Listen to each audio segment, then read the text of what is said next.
Bonjour YouTube, bienvenue sur ma chaîne. On se retrouve aujourd'hui pour enculer ta femme. Pardon, excuse-moi. Pour une nouvelle vidéo. Avec ta femme. Non, je déconne. Bah oui, mais il faut bien que j'attire ton attention. En parlant d'attention, faut que je te dise un secret. Je sais pas si tu connais, mais il y a un truc sur YouTube qui s'appelle le like. Like ou j'aime en français. C'est un petit bouton. T'appuies. C'est un secret, hein, tu le dis à personne. T'appuies et en fait, ça référence la vidéo et ça soutient le créateur de contenu. Comme dirait un guntuber, il faut toujours soutenir ce guntuber. Bon, donc on se retrouve aujourd'hui pour une nouvelle vidéo et aujourd'hui, surtout d'autant plus qu'une vidéo qui va pas faire plaisir à certains, vu l'objet qui va être présenté. C'est pas grave, on n'est pas censé plaire. Aujourd'hui, on se retrouve pour la présentation d'un... Qu'est-ce que c'est ça? Qu'est-ce que c'est cette mallette? Vous reconnaissez ça? Qu'est-ce que c'est que ce quai? Ah, c'est quoi ça? On se retrouve pour la présentation d'un pistolet Glock modèle 42.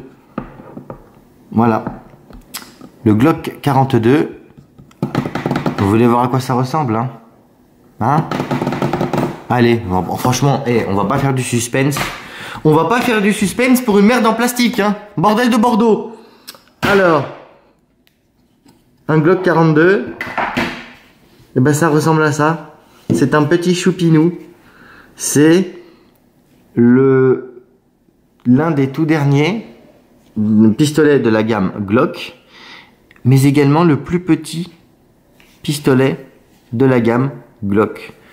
On va donc parler du Glock 42 en calibre 380 ACP ou 9 mm court. La vidéo va se dérouler en deux temps. Dans un premier temps, je vais vous faire un démontage-remontage de cette arme. Et ensuite, on va tout de suite passer à la présentation de ce pistolet et du contenu de la mallette, puisque j'ai reçu ce pistolet tout neuf dans sa mallette. Donc on va regarder après ce qu'il y a dans la mallette. Voilà, voilà.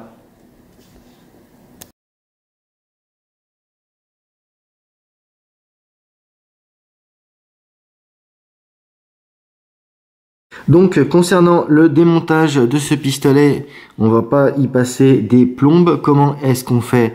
Eh bien, on va d'abord vérifier qu'il n'y a aucune munition dans la chambre.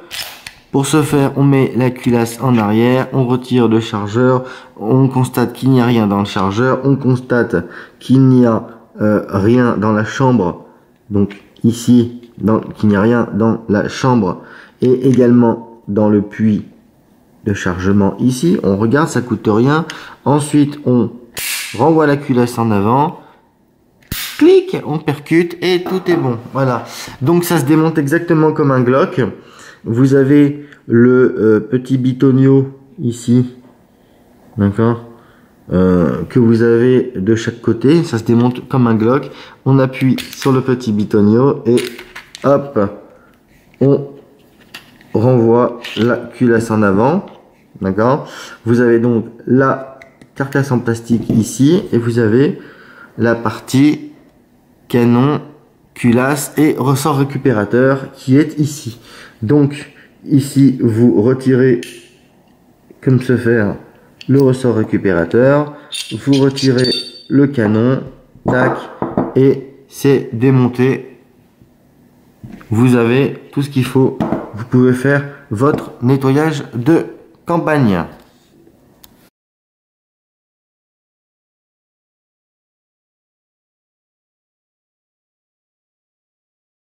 Donc, concernant le remontage, on va pas y passer des plombes. Donc, on prend le canon qu'on fait coulisser ici. D'accord. On s'assure que le canon il est bien coulissé correctement.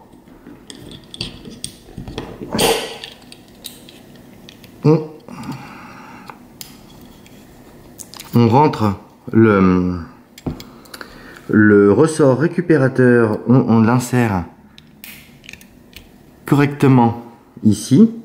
On voit que le ressort récupérateur il est rentré. Ensuite, on prend cette pièce.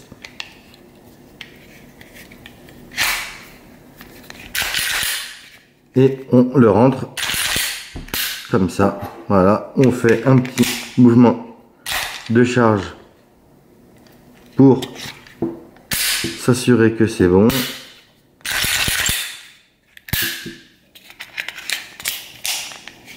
Et vous avez votre pistolet qui est correctement remonté.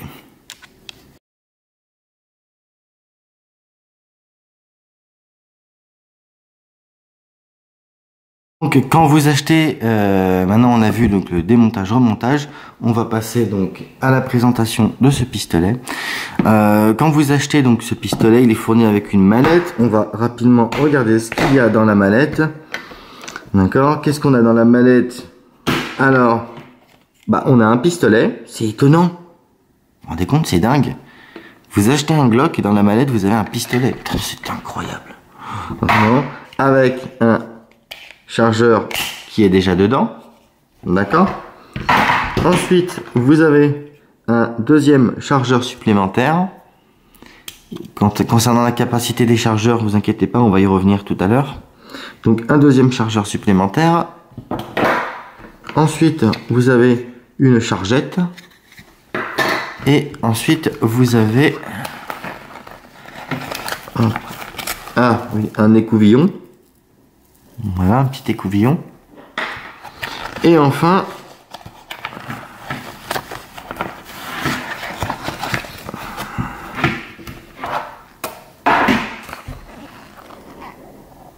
un manuel multilangue.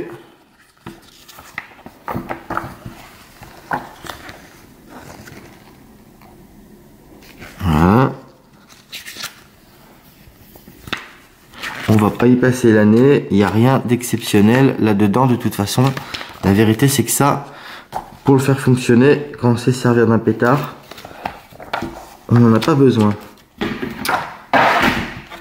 Voilà le contenu de la mallette et vous avez cette petite housse molletonnée là. Vous voyez? Voilà. Il n'y a rien d'exceptionnel. Il y a tout ce qu'il faut pour utiliser le pistolet, il y a le strict nécessaire. Donc le Glock Model 42, c'est un pistolet qui a été donc présenté au Shoot Show de Las Vegas en 2014. D'accord. C'est un petit pistolet qui se veut, je vais en faire plaisir à certains, un pistolet de défense personnelle. Pour se défendre contre des individus. Oui, parce que c'est où on peut parler, si vous voulez, de pistolet, comme dirait un certain Guntuber, qui je passe une petite dédicace, un pistolet apte à la défense personnelle. Voilà. Il s'avère que outre-Atlantique, ce type de pistolets ont vraiment un succès phare, d'accord. On est sur une arme assez compacte. Avec un poids et des dimensions relativement réduites, hein, pour de la défense personnelle. Voilà. Donc vous allez me dire oui, mais en France, à quoi ça sert? Bah ça sert à faire du tir récréatif. Voilà. Ça sert à exister. Et comme ça existe, et ben en fait j'ai la possibilité de vous le présenter. Et déjà en soi, c'est déjà une bonne chose. Voilà. On est donc sur un pistolet en calibre 380 ACP, donc 9 mm court. Il s'agit également d'un calibre qui a vraiment une certaine popularité outre-Atlantique.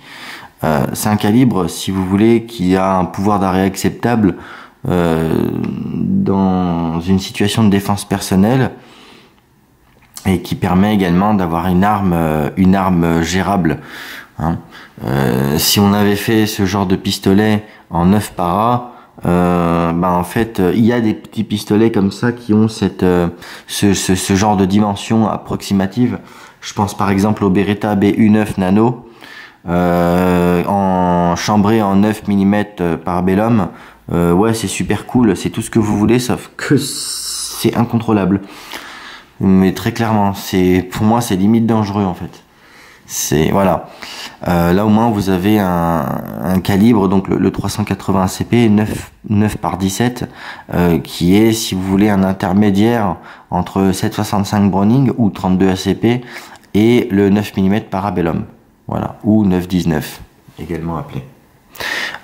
Vous avez donc un pistolet vraiment de défense. C'est un pistolet vraiment assez minimaliste, d'accord.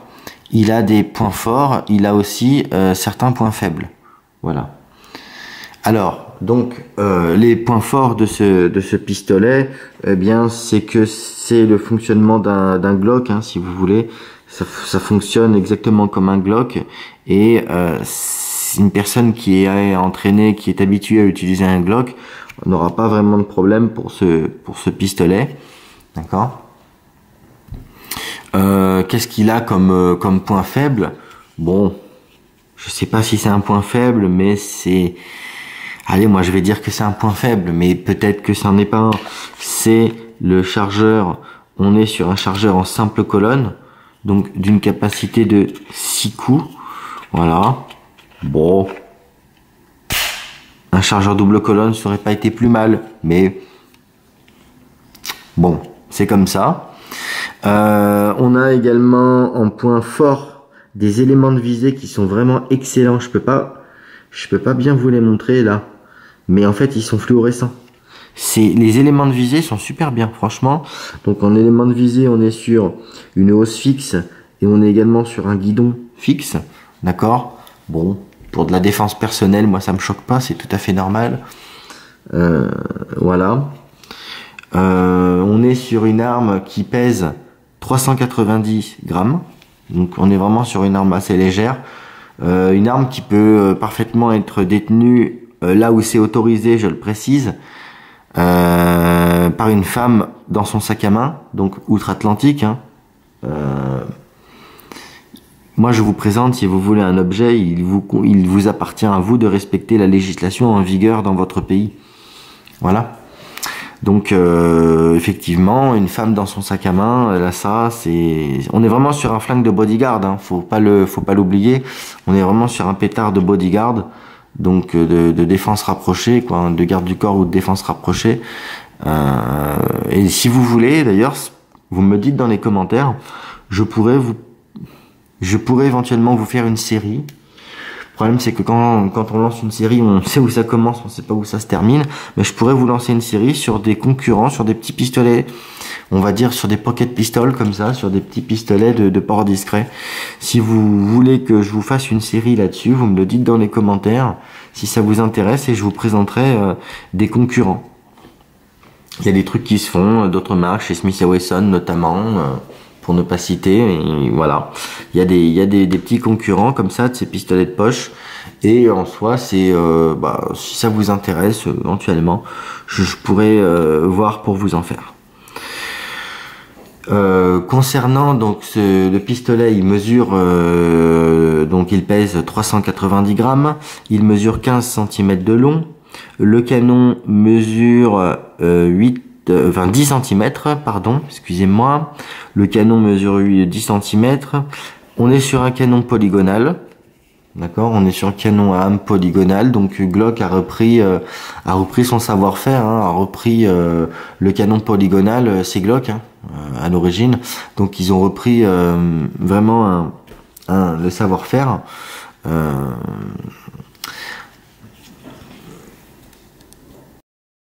Et sur un pistolet vraiment, on est sur un Glock dans son plus simple appareil,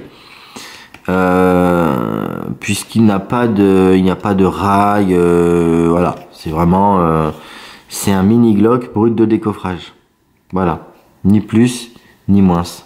Concernant le pontet, il est de bonne dimension pour de la défense personnelle, d'accord. On peut tester, on peut en faire ce petit reset. C'est pas ce que je voulais faire. Moi, je voulais vous faire ça. Voilà, on a un petit reset comme ça. Si vous voulez vous entraîner avec, c'est possible. Concernant le poids de détente, on est sur un poids de détente qui a été mesuré à 2 kg. Bah, ça me choque pas pour de la défense perso, une fois de plus, 2 kg c'est bien. On est sur un bon poids de détente, on est sur une détente, moi, que je trouve assez agréable. Regardez, je vous la montre. On arrive ici, regardez. On arrive ici, et là, tac, c'est net. J'arrive ici, je vous le refais. J'arrive ici, et là, tac. Voilà, on est sur une détente, on est vraiment sur une détente assez sec. Moi, pour de la défense perso, une fois de plus, ça me choque pas. Voilà, on est sur une arme qui est bien étudiée à ceci près qu'elle a quand même 2 défauts au moins que je vois. Donc, au niveau de la taille des mains, bon, c'est vrai que c'est pas vraiment fait pour des paluches comme les miennes, mais bon. Je le considère pas comme un défaut, hein. Je considère qu'à un moment donné, il faut essayer, c'est à chacun de prendre l'arme qui lui convient le mieux. Hein. La taille de la main et le fait que moi dans ma main ce soit pas génial en soi, je considère pas que ce soit un défaut. Voilà. C'est pas tout à fait adapté à ma morphologie, ça n'en fait pas pour autant un défaut. Alors par contre, un défaut qu'il a, c'est que au niveau du chargeur, quand vous rentrez le chargeur sur ce modèle, là vous croyez qu'il est clipsé, mais il l'était pas. Regardez. Des fois vous rentrez le chargeur, vous croyez qu'il est bien clipsé et il l'est pas. Alors, est-ce que c'est parce que cette arme est neuve? Parce que là, quand je vous le présente, il est rigoureusement neuf. Hein. Le pétard, il n'a pas encore tiré une seule cartouche au moment où je vous le présente. Voilà. Bien sûr qu'il va se dépuceler entre mes mains, n'ayez crainte. Autre défaut majeur par contre sur ce pistolet, que moi je considère comme un défaut majeur, je vous montre. Lorsque vous avez la culasse en arrière et donc un chargeur engagé, d'accord, là comme ça, là je fais pas exprès, hein, je vous assure, je vous jure que je fais pas exprès. L'arrêteur de culasse est tellement dur que il faut y aller avec les 2 mains.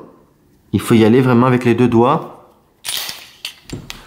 Si vous voulez, là, à un doigt comme ça, vous niquez le doigt, vous appuyez comme un malade, je fais pas exprès, hein, j'appuie vraiment, le truc il part pas, faut y aller comme ça. Faut vraiment y aller à deux doigts pour renvoyer l'arrêteur de culasse, la culasse en avant.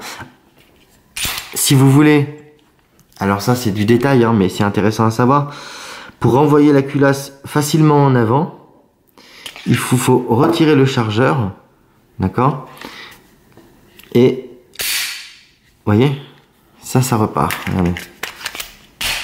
Je fais vraiment pas exprès, je retire le chargeur, j'appuie, et là, ça revient en avant sans problème. Mais renvoyer la culasse avec un chargeur vide en avant, l'arrêteur de culasse est franchement dur. Alors j'ai pas essayé avec une munition parce que à l'instant T où je tourne cette vidéo, je n'ai pas de munitions, sous la main. Mais ça c'est vrai que c'est un petit truc qui pour moi est vraiment problématique. Voilà, c'est le seul défaut majeur que je trouve sur ce pistolet. Sinon en soi, on est sur un bon petit pétard bien compact et on est sur un bon petit outil. Hein, on est clairement sur un outil qui est fait pour faire ce que c'est censé faire. Voilà. Voilà ce qu'on pouvait dire sur le pistolet Glock modèle 42. Je vais pas m'attarder dans cette présentation. C'est un pistolet qui n'a pas d'âme. D'ailleurs pour ça que je vous ai pas fait d'introduction. On est sur un pistolet qui n'a pas d'âme. On est sur un machin en polymère comme ça là. On est sur un truc en polymère, ça n'a pas d'âme. Je vais pas non plus m'évertuer à bander sur un Glock. Voilà. Je veux bien vous le présenter. Mais faut pas déconner. Voilà. Donc on est vraiment, pour ceux qui ont remarqué, on est vraiment sur du slim, hein, sur du slimline. Un petit peu comme, moi il me fait un peu penser au Glock Model 36, mais en raccourci. Vous voyez, on est vraiment sur du slim. On est vraiment sur du slim. Et ouais, c'était intéressant à présenter. Voilà. Sur YouTube, on vous parle toujours de Glock 17, de Glock 19, de Glock 34. Si vous avez de la chance, de Glock 21, mais de Glock 44 également. Mais on ne vous parle pas du Glock 42. Et je me suis dit que c'était intéressant à vous le présenter. Voilà. On va pas s'évertuer plus longtemps sur cette vidéo. Si vous avez des questions, bien sûr, vous n'hésitez pas dans les commentaires. On est là pour ça. Voilà. J'espère que cette vidéo vous aura plu. Et quant à nous, on se dit à la prochaine pour une nouvelle vidéo. Et selon la formule consacrée, bonne semaine et bon tir.